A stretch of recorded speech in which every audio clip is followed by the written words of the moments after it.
We're gonna keep things going with the Halloween theme on today's nail school. Greg's gonna show you how to do an awesome blood drip design so that you can give your clients something extra spookalicious right now on nail school. All right, man, blood drip. I might faint when you do these nails. So I want to be able to show you guys how to use Fizz and Power Up to create a really, really wicked look. You could do it either way. You could do it from the cuticle area or from the tip. And I'm going to show you guys how to do it from the cuticle area so it looks like it's running down the nail. The key is outlining it so that you could fill it in with that right bloody look. Check this out. Okay, so what I've done is I've sculpted a full nail with bare cover powder. And then what we're gonna do is we're gonna use protein bond on top of the surface. And what this is going to do is it's going to get the Mission Control gel paint to really bond well to the surface. So since I'm using Fizz, which is white, I'm gonna apply 2 thin coats so that I have really, really good coverage. And then what we're gonna do is we're gonna outline the drip and then fill it in with color. Okay, so what we're gonna do is I'm just going to work in a really nice amount of Fizz from cuticle to free edge. Again, it's not important for me to brush on a hefty amount. What I wanna be able to do is try to get as close to the edges as I possibly can and then work it down from cuticle to free edge. And again, we just want really, really good coverage. It doesn't have to be absolutely perfect. Again, once we get it in, then we're gonna get it inside the light. We're gonna get it in, and we're gonna cure the first layer for 60 seconds. Always when you're working with Mission Control, go ahead and put down the thin layer. Doesn't matter whether it's going to be a little bit streaky or not, and get it inside for 60 seconds. And this is going to allow it to really cure well and bond well to the enhancement that you built out. Okay, so what I want to do is I want to apply one more thin coat, and this is going to give us that really, really intense coverage that we need.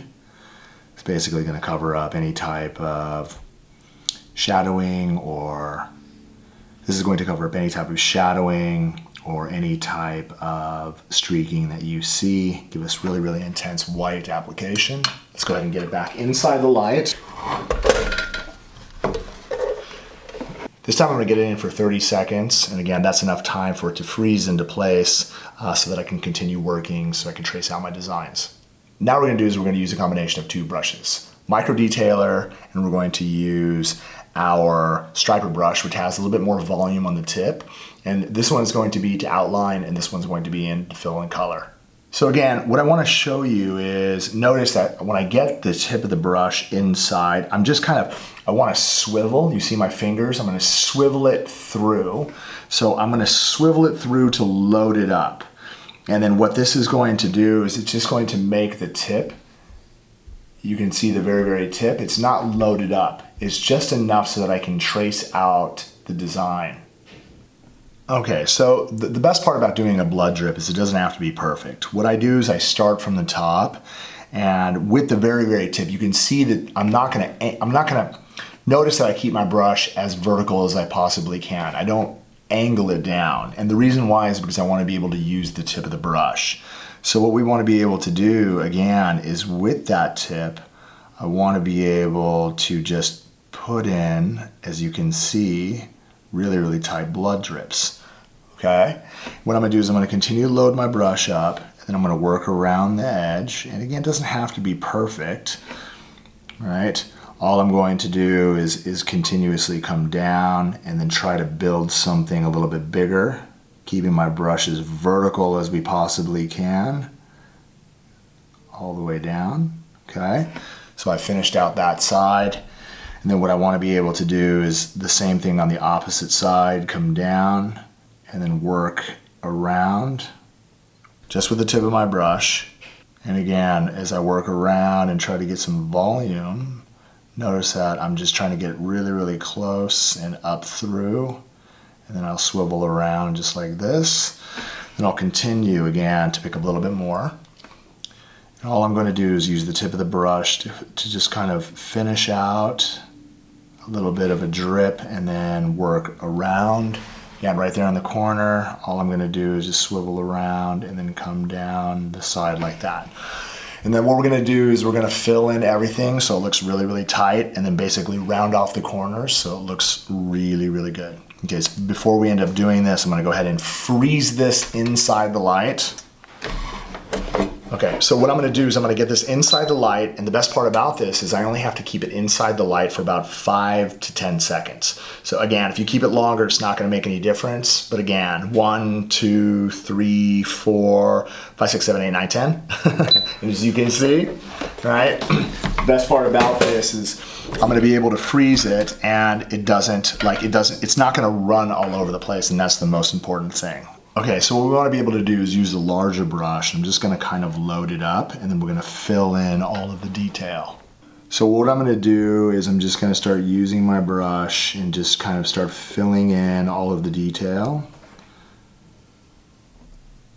And again, if you go around the edge or you get around the lines, that's okay, because at the end of the day, all you're trying to do is fill it in.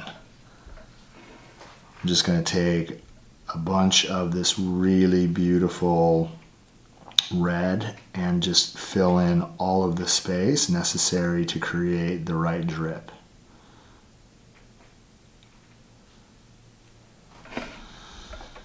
Continue loading the brush up, and the best part about this is when you're using this brush, you're going to notice that it's going to create, again, a little bit of a three-dimensional type of look, and that's what you want to be able to create. So what I'm going to do, again, with the tip of my brush is come around just with the very, very edge and then follow it down. And then again, with the tip of my brush loaded up, what I could do is I can start filling in the areas to create the volume necessary to create that really, really cool drip look. But the key is to outline everything, and then what you can do is you can come in and then fill in all of the space. Okay. All right, let me just go ahead and finish out the rest of it. And again, with the very tip of the brush, I can just run it around the edge. Don't worry about getting to the very, very back. What you're gonna be able to do is use the detailer to get in and do a lot of your work.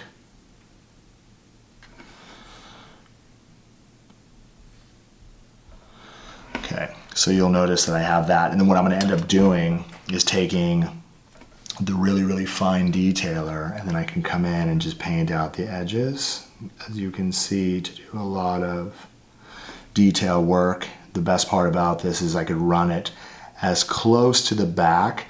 This is a great way of getting it perfect, whether you're going to be doing gel paint or gel polish. But as you can see, I'm actually able to take the detailer and fine tune the edges so that I can get it as perfect as I possibly can. Okay, let's go ahead and get inside the light. What we're gonna do is we're gonna go ahead and set it in here for a full 60 seconds.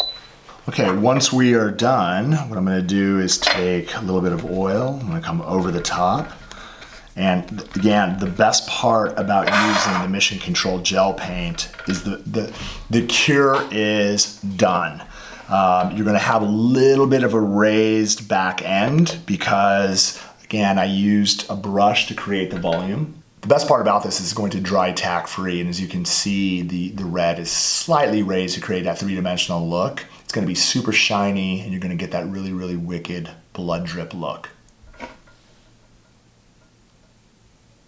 The best part about this design is it can be created from the top to bottom or bottom to top. And again, the variance with the drip can be absolutely as abstract as you want it. Remember to outline it first and then freeze it. This will give you a perfect guideline to go back and fill it in with power up so it looks like a really live blood drip.